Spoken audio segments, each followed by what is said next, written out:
So are you actively looking for apartment buildings to invest in as a way to maybe scale your real estate portfolio? You're in the right track because apartment buildings are really the only way to become financially free with real estate. So I'm glad you're looking outside and considering apartment building investing, but maybe you're also a little bit stuck right now. A lot of people get stuck on the very first step, which is how do you actually pick a market? And this is analysis paralysis, not sure which way to market. And I'm going to resolve that in this video because I'm going to show you how to do a comprehensive market analysis so you can better understand where you're investing and where you should be investing. Now, the cool news is you don't have to be a long-time investor to be able to do this. Hey, my name is Michael Blank, and I help people become financially free through real estate. I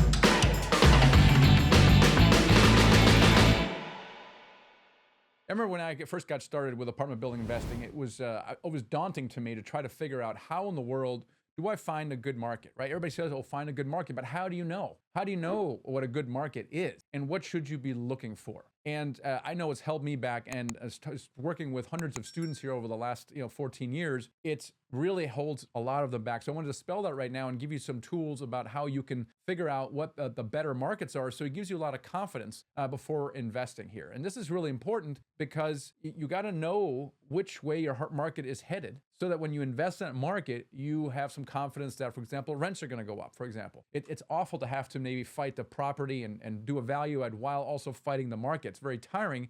You want to find a market that kind of lifts all boats, the tide that lifts all boats. And so you really also want to find a market that you can be in for the long term. It's much better to go deep in a market than having one property here and one property there. And I did that early on because we did so much joint venturing, which was really cool, but we also have properties all over the place. And I really saw the difference that the market makes.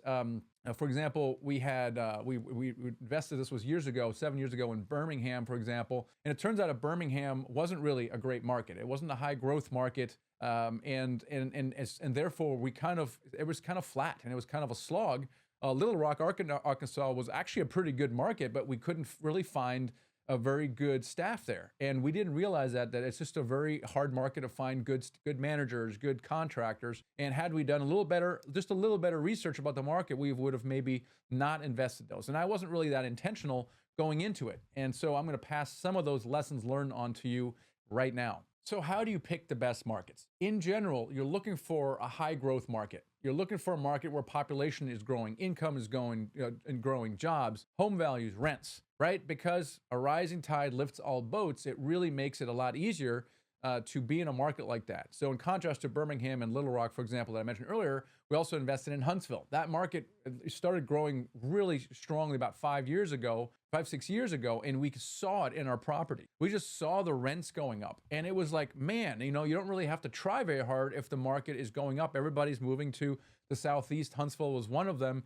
Low cost of living, high quality of living, people move there. We saw the same thing also in Atlanta. Atlanta is a very high growth market as well. And we just simply saw the demand for affordable housing, especially in an area like Atlanta, is at a premium. And so we're able to charge higher and higher rents. It just makes everything a lot easier, so you don't have to try as hard. And so you're looking for a high growth market. At the same time, you're also looking for yield in the market. So areas where properties are valued for less relative to their income than in other areas. For example, I can have a high growth market.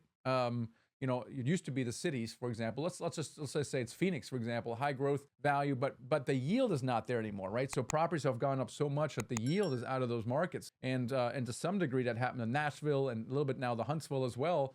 Properties are going up, and so the yield is going down. What we want is an intersection between the two. We still want in a market that's growing, but we also want some kind of yield. So here's some of the things to look at. Okay, so you want to evaluate one or more of these criteria, and so you're going to look at population growth. You can go to census.gov and kind of see historical population growth by city, but also projections as well. Also job growth. And you want to go to bls.gov. That's where you want to go, the Bureau of Labor Statistics, BLS, and you can get some job growth numbers there. And income growth by city data, and you want to go to city-data.com. I'm going to put all these things in the notes down below as well, so you have all these links as well. But income growth is the third one. House value growth, you want to see the median house value going up. And again, city data is a good place for that. Crime rate, citydata.com is again another one. Then rent growth projections, a good place to go there is apartmentlist.com. Homes.com for rent growth. They chart all this stuff out and update on a monthly basis. And then cap rates give you an indication of price and yield, and so you want to get that from your broker. You can also look for some cap rates reports online. CBRE and Marcus Millichap have great reports. But again, those are very local, so you want to get that from your broker as well, and to get some indication what are the cap rates, what are the values, right? So the higher the cap rate, the lower the price, and the higher the yield. Also, you get some good information, and when you actually get some marketing material in a particular city, you can kind of see what the financials are. Now, there's a lot of good markets out there in the U.S., right? And so you might find, if you did your homework on these and you plotted them in a spreadsheet, you might say there's 20 markets that are above average in national median growth rates in these things. And so 20 markets, how do you make up your mind? It's really personal preference, right? Now, maybe you lived somewhere before, you have some friends somewhere, or you went to school somewhere or whatever, or you maybe just like the sun more or whatever, the water or whatever. And so you simply want to be in that area more than others, then go there. And so you kind of do a tiebreaker between those. The last thing to look for is personal preference in these things, but also look for a market that's big enough for good deal flow. So what I mean by that, if you want to analyze, let's say 3 to 5 deals a week, you need a market that's big enough to give you that deal flow. So Huntsville, back to great example, great market, but there's no way I'm analyzing 3 to 5 deals in that market, unless I'm doing very small multifamily, right? So it's a cool market, but it's not my only market, right? So for example, Atlanta or Dallas are much larger markets where I can get all the deals I want in those markets. And I can even do only certain subsections of those, and there's plenty of deal flow. So you also want to find a market that's big enough to sustain your deal flow, or you might have to just go into 2 smaller markets to get that deal flow. So that's how you analyze market. You want to be in markets you like, find high growth markets with high yield, and find a market that's big enough to sustain deal flow. That's a lot of information to go through. I know that I'm just trying to help you out and to kind of narrow down what you can do.